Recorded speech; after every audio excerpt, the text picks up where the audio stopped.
raise your hand. We'll get a mic to you. Let's see. Matt, right here. After a 4-game losing streak, what do you emphasize to your team coming into today? Yeah. And did they accomplish what you wanted? Yeah, obviously I thought they played really hard. For the entire game, like, we haven't had bad first halves in that 4-game losing streak. We've had bad second halves. We've got a couple really bad starts to the second half.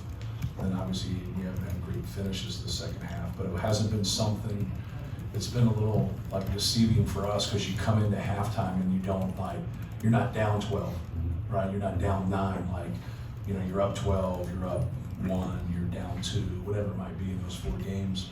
And then we just haven't got that start, and that's where we wanted to do a better job. I thought we took care of the basketball the whole night. We just didn't embrace the physicality on the glass. We got manhandled in the first half and shots went up.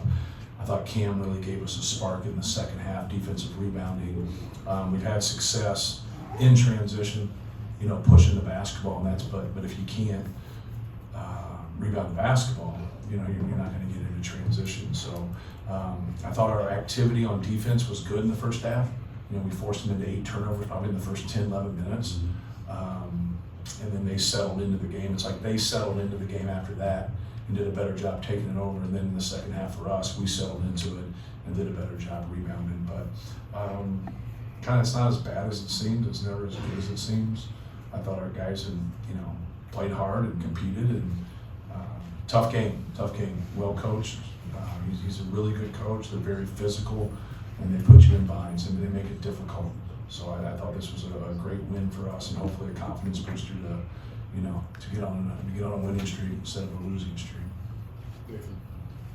The offensive rebounding in particular, I think they were up 9-0 at halftime. You guys win at 16-9, and you only had 6, but just the way you guys were converting off of those, right, seemed to just that was where the momentum built. Yeah, I thought we were just more active, and so getting some of those offensive rebounds were more chase down type rebounds, kind of like Braden steals, just being aware, coming on somebody's blind side when they don't see you, and it was huge because we'd have been in a much better position, obviously at halftime if we could rebound, and it's just something that we have to keep working on. We have to be quick to the basketball. Sometimes it's positioning. We knew we were going to be up against it with switching. We were not going to let Daly and Bilodeau pop and just get open shots. But with that, there's a downside to it. You got to be physical. You got to knock them out of the post. You got to hold your low man, and you got to have discipline with it. A couple times we just, for whatever reason, we got behind them. Then you got to make them throw it over the top. Then your low man's got to be able to get that steal for you, but you also got to put pressure on the ball. So those 3 people have to stay connected. Keep pressure on the ball, knock out the post, and then play. But if they're going to skip it and go, then you got to get out of it and then be able to break their rhythm so they don't shoot, and everybody's got to sprint to help. But we knew if shots go up and we're in front of them, we're obviously not in great rebound position. That wasn't the kind of the backbone of everything. Why we didn't get rebounds. I just thought they were quicker, whether it was Stefanovic or any other guys. I just thought they were quicker to the ball in the first half, and then obviously I thought we did a much better job in the second half. Can you just speak broadly to your team scrap in the final 10 minutes and what that says about their response, good versus? Yeah, it's what you're supposed to do. You're supposed to, get into tight games and right there and enjoy it. And embrace the toughness of a game. Embrace that and just keep doing your job and keep playing. And the thing that's really held us back more than anything has been when we turn it over and then when we don't do our job defensively. And I'm not talking about containing the dribble or things of that nature that you're always trying to do. And when we do our job, we're way more successful. And any coach will tell you that because you disconnect what you're doing. And so it's not, it's not actually one play. It's more than one play that leads to it because it's like missing something or missing class or doing something. After you miss it one time, boy, it's a lot easier to miss it again. Then it's a lot easier to miss it that third time. And then it just keeps growing, right? And then all of a sudden you got a lot of misses right there and you just get fired from your job. But more than anything, it can build the other way. When you keep doing your job and then they make tough shots, live with it. Understand you got to live with some of those tough shots. but you can't put people at the free throw line. You can't allow layups. And so that for us is what we got to hang our hat on. We got to hang our hat on doing our job, embracing the toughness and the physicality of the game, and just keep making plays and having fun with it. Because when you have fun with it, you're going to be more loose on the offensive end. You're going to shoot better. Matt, after the struggles you guys have had the last 2 weeks, just how important was it for your players to kind of come together and take the responsibility and get that ownership and the leadership responsibility? Yeah, it was huge. Just building confidence, like just feeling good about yourself. Like nobody likes to lose. We have competitive guys on our team. They've had a lot of success. So this is the first time anybody has had 4 games losing that are playing on our team. So I don't care who you are as a coach. I don't care who you are as a player. You have self-doubt. Right? And then when you lose games, like now you start to look into it, but you gotta stick to what you're doing. And when you stick to what you're doing and you stay connected and you fight, you're gonna grow and you're gonna get out of some things. And so hopefully we can build and just get better at it. You gotta relearn some things, and but I definitely think this will help us and help. I know it'll help us and it'll help our confidence, because this was not easy. This was not easy. This was a great win. Guys had to make plays. Guys had to make tough plays. Make huge shots, and because that's a really good team. That's a team that can go far in the NCAA tournament. Matt, when you're scoring 20 to 25 points a night, you're a natural leader, but how necessary was it that Trey grew as a kind of a vocal leader and a guy that these guys could go to with questions and things of that sort, that the type of guy that calls these guys into a players only meeting? Well, that's got to be able to, it's no different than meeting with a therapist or meet with the counselor, things of that nature. Like you can't interfere, and you got to trust your leaders. And because that's when that happens and you interfere, it doesn't allow it to be whole, and then you're not going to get anywhere with that. You're not going to make improvements. So the one thing is, when you call meetings and you do things as an individual like that, like you got to own your stuff to start with. And once you own your stuff, now you can grow. Now it's easy to speak. And so I always say about that as the coach is like, I got to fix my shit before we fix yours. All right, and then that's just what it is. And so if you take ownership as a player, because the coach takes ownership, now you're going to grow, and now you're going to get better. But just watch film and be honest. But when you have meetings like that, those are better. It's just like we've grown into a handful of times of having player-led teams. And sometimes they look at that as a weakness of a coach. It's actually a strength of his coach, because you're empowering your players. But you can't empower people that don't do what they're supposed to. You've got to empower the people that put their foot forward, they own their stuff, they get better, they want to help Purdue win. We had a couple guys play the whole game tonight, and they normally do it anyways, but they played and they were functional, and they battled through fatigue, and they battled through locking horns with those guys. That's a good team, man. That's a good team. Like if a football game broke out, we're not winning that. We are not winning that game. But there's no reason we should fumble, though, right? Shouldn't get interceptions, right? Take care of it. Learn to play and play to your strengths. And when you do those things and you have 9 turnovers, you're giving yourself a chance. And sure, you struggled on the glass, but you gave yourself a chance. And when we do that and we have 9 turnovers and we're in that ballpark, we're normally pretty successful. Casey. Oh, yeah, go ahead, Casey. Sorry. Matt, Braden sets the all-time assist record as a junior here. Just him, his career, what he's done for you guys through this point. Well, just first of all, congratulations to Bruce Parkinson. Anytime you can be at a great basketball school like Purdue and hold an award that long, no different than Joe Barry Carroll last year and Rick Mount last year, when Zach Edey broke those records. Make sure you give that just due to the people that came before you, right? And Bruce Parkinson was a great player here and was a very successful player. But to hold awards, honors or records or something, anything like that long is pretty cool, because records are made to be broken. But for someone to do it in their junior year, is pretty cool. But no, he's got a knack, man. He works hard. He's a good player. But he walked into this. A lot of times people want to give you credit. Like he walked in here passing. He's got a feel and he's got a read. Comes from a basketball family, so just happy for him. When you go through this and you're one of the leaders and you're one of the best players, you're one of the best players in the country, you take it personal. It's hard. You know, it's people don't understand that. Like it's not the people that get the most shit are only the best players. Like look at the NBA. Like you got all those guys that are great. All they want to do is compare each other. Like who cares? Like just win the game. They're all great. They're all great. Like you know, give them all their flowers, right?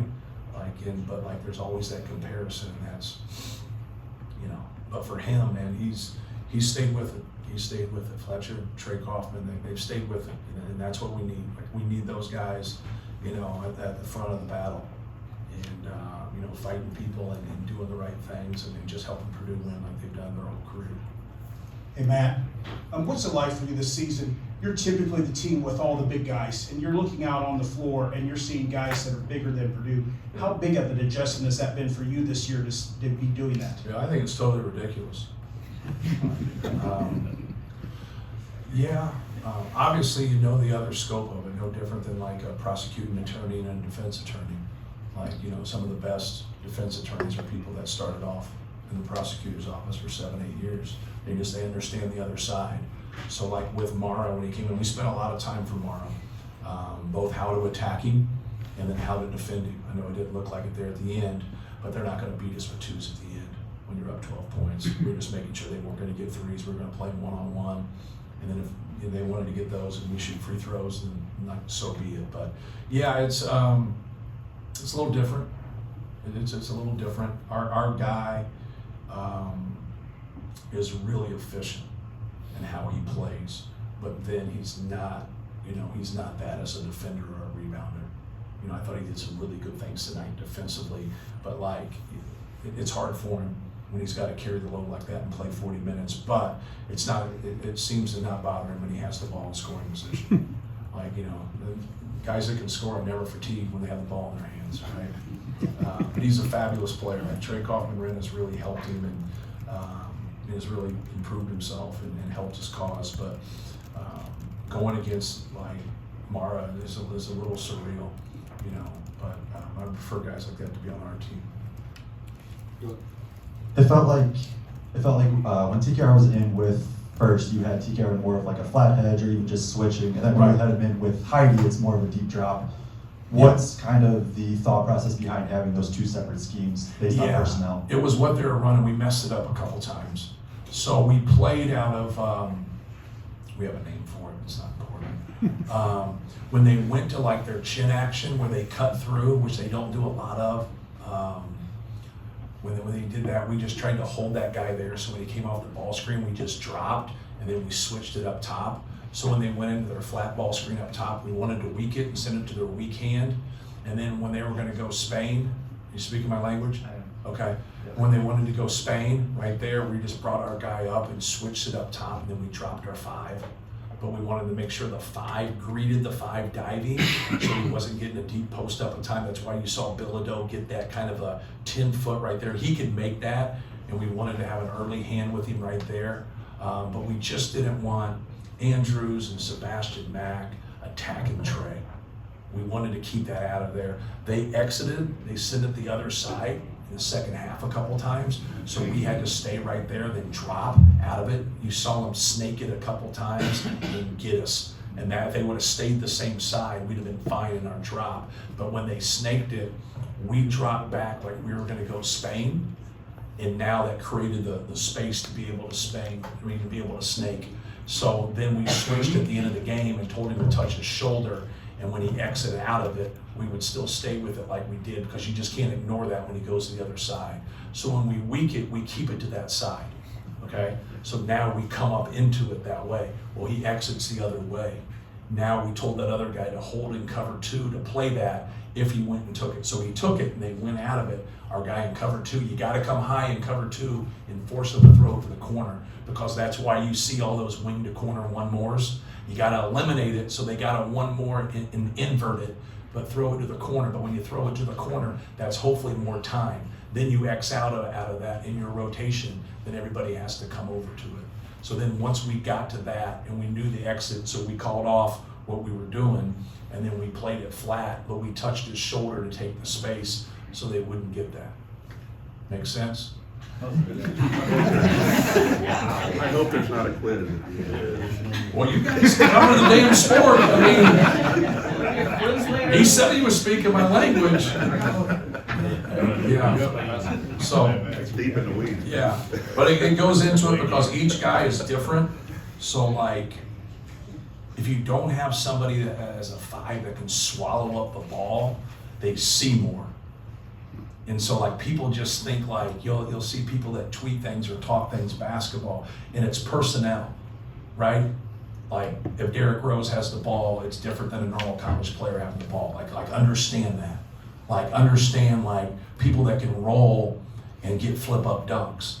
They're different than people that can't roll and get flip up dunks. People that like are gigantic like Mara, like you gotta understand they're different.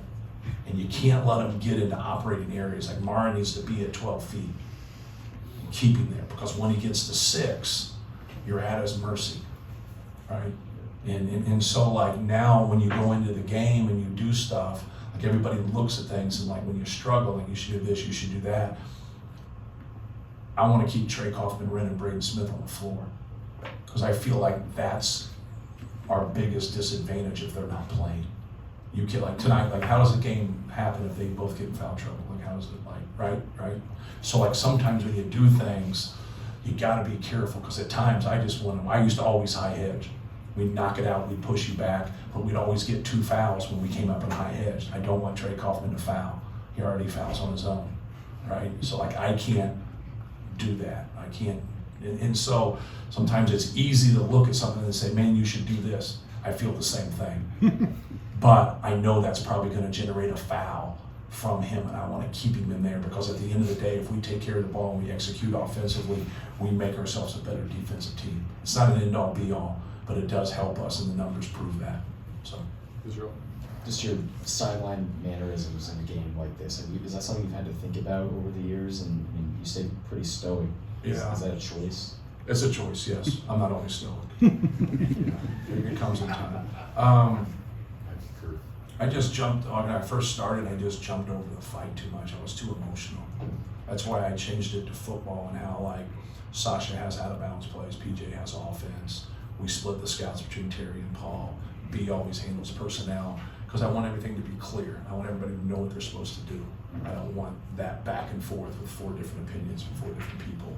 Let's set our standard, let's set how we're doing things, but let's work on things. Like when we get in June and July, like we practice, because it's the most important thing. If you're a good player, like you're gonna work on your game, because this is how you got here.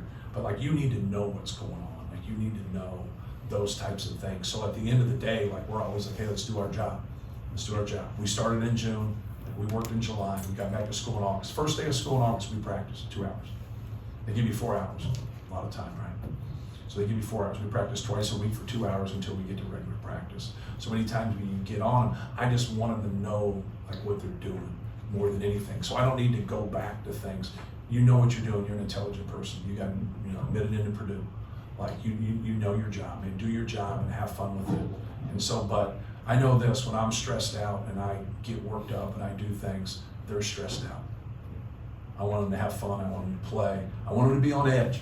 So sometimes you got to be able to get them and flip them. But that's really my personality. It's not always my competitive personality. That's really my personality. So, but if you just dive into being yourself, like now you're off. The authenticity of it really helps, and that's what really you want them to do. You want them as people, like be yourself. It's okay. Like don't worry about anything. Like as long as you're not doing stupid shit. Like be yourself. And I think that really helps them grow, and it kind of empowers them. It kind of empowers them. It does empower them. Brian, and then Can it be important to a team's psyche when the same things were kind of happening? You're up 10 in the first half, got away, and then the first 10 minutes of the second half, they're shooting 75% like the last couple opponents did, and then your guys beat it back. Right.